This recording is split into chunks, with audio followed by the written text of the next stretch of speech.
Welcome to my YouTube channel Sultan Raja studio. ভিডিওটি হয়েছে 11 pro max. তার আগে একটি কথা বলে নিই, আপনারা আমাদের স্ক্রিনে ইতিমধ্যে দেখতে পাচ্ছেন আমাদের অসংখ্য ভিডিও এখানে দেওয়া আছে। আপনারা চাইলে আমাদের এরকম ধরনের অনেক ভিডিও আপনারা দেখতে পারেন। তো এখন আমার হাতে আপনারা যে ফোনটি দেখতে পাচ্ছেন, এই ফোনটি হচ্ছে আইফোন 11 প্রো ম্যাক্স। তো আমি এই পর্যন্ত এই ফোনের 5টি ব্রেক কভার চেঞ্জ করছি। সেই 4টি ব্রেক কভার আপনারা আমার স্ক্রিনে দেখতে পাচ্ছেন। এই ব্রেক কভারটি হচ্ছে 5 নম্বরে।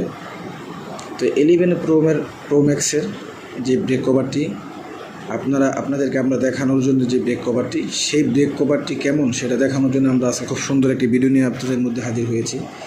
আপনারা মনোযোগ সহকারে আমাদের ভিডিওটি দেখবেন এবং ভিডিওটি আমরা কী দিক নির্দেশনাদেরকে বলি সেটা খেয়াল করবেন, ফলো করবেন আশা করি।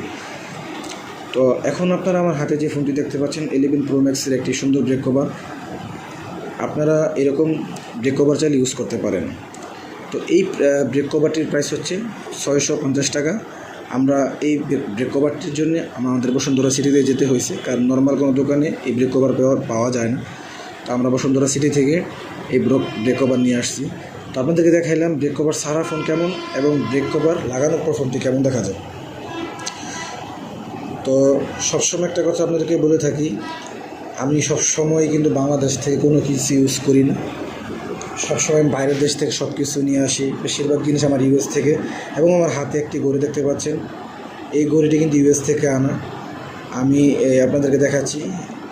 এই ঘড়িটির প্রাইস হচ্ছে 39,000 টাকা বাংলাদেশি টাকায়। এই ঘড়িটির প্রাইস হচ্ছে 39,000 টাকা। আর এখন আমার হাতে আপনারা যে ফোনটি দেখতে পাচ্ছেন আইফোন 11 প্রো ম্যাক্স। বর্তমানে আমার কাছে 13 প্রো এবং 14 প্রো ম্যাক্স পর্যন্ত আমার হাতে আছে। তো ইউএসএ আমার ছোটো ভাই থাকে, ছোটো কিছু ভাই বোনেদার থাকে, কিছু বন্ধুবান্ধব ফ্রেন্ড সার্কেলার থাকে। তারা কিন্তু ইউএস থেকে যখন থেকে আমি তাদেরকে ফোন দিই, তখনই তারা আমার ইউএস থেকে আমার জন্য তারা প্রোডাক্ট পাঠায়, খুব সুন্দর সুন্দর প্রোডাক্ট তারা পাঠায় আমার জন্য। তো এই ফোনটি কিন্তু আমি ইউএস থেকে আনাইছিলাম। তো এই ফোনটি কিন্তু খুব জাকজক চকচকে একটি ফোন। আর যখন 19 সালে ফোনটি লঞ্চ হয়েছিল, তখন এই ফোনটির প্রাইস ছিল 1,65,000 টাকা। তো আমি কিন্তু কোনো সময় ইউএসএর প্রোডাক্ট ছাড়া কোনো কিছু ইউজ করি না, আপনারা সবাই ভালো করে জানেন। তো এখন আপনাদেরকে দেখাচ্ছি, কভারটি খুলে নিলাম। খুলে নেওয়ার পর আপনারা দেখেন কভারটি কীরকম। এখন দেখুন কভার ছাড়া ফোনটি কীরকম। কভার ছাড়া কিন্তু ফোনটি খুব সুন্দর, কারণ ব্ল্যাক কালারের ফোন কিন্তু বরাবর সবসময় খুব সুন্দর লাগে, জোস লাগে। আর ফোনের ভিতরে দেখেন আমার একটি ছবি আমার সেভ করা আছে ওয়ালপেপারে। তো এখন আমি কভারটি লাগাইলাম। কভার লাগানোর পরে দেখেন ফোনটি কিন্তু আরও জোস লাগতেছে, খুব অসাধারণ। এক কথায় ফোনটি কিন্তু মানে হাতে নিলে আপনার মনে হবে যে আপনি একজন এমপি মন্ত্রী, ঠিক আছে। তো আমি আপনাদেরকে বলি, আমি কিন্তু সবসময় বেশিরভাগ সময় ব্রেক কভার ইউজ করে থাকি, বিভিন্ন মডেলের ব্রেক কভার ইউজ করে থাকি। আর সবসময় একটা জিনিস আপনারা ভালো করে খেয়াল রাখবেন, যে বেশি টাকার জিনিস কিন্তু বেশি টাকার জিনিসই খুব সুন্দর, আর কম টাকার জিনিস কিন্তু এরকম একটা কম দামি হয়ে থাকে। আরও একটি ব্রেক কভার ভালো একটা জিনিস আপনারা ফলো করবেন, ভালো করে খেয়াল রাখবেন, চার্জার পোর্টের যে বিষয়টা, তারপরে হেডফোনের যে বিষয়টা, এবং আপনাদের দেখা গেছে ক্যামেরার আউটপুটে সাইডপুটে যে ইনপুটে যে ফুটাগুলো থাকে, সেগুলো আপনারা কিন্তু ভালো করে দেখে নেবেন। কারণ সবসময় আপনি যখন ফোন ইউজ করবেন, তখন ব্রেক কভার লাগানোর পরে ফোন কিন্তু অনেক সময় ফোনটা গরম হয়ে যায়। সেই গরম হওয়ার হাত থেকে ফোনটাকে সেভ করে রাখার জন্য ব্যাটারি অনেক সময় ফুলে যায়। আমার স্ক্রিন আপনারা দেখতে পাচ্ছেন, আইফোনে কিন্তু প্রায় সময় ব্যাটারির প্রবলেম হয়। আর আমি কিন্তু সবসময় ফোন ইউজ করি, সেজন্য আমার অনেক দক্ষতা অভিজ্ঞতা আইফোনের প্রতি ভালো আছে।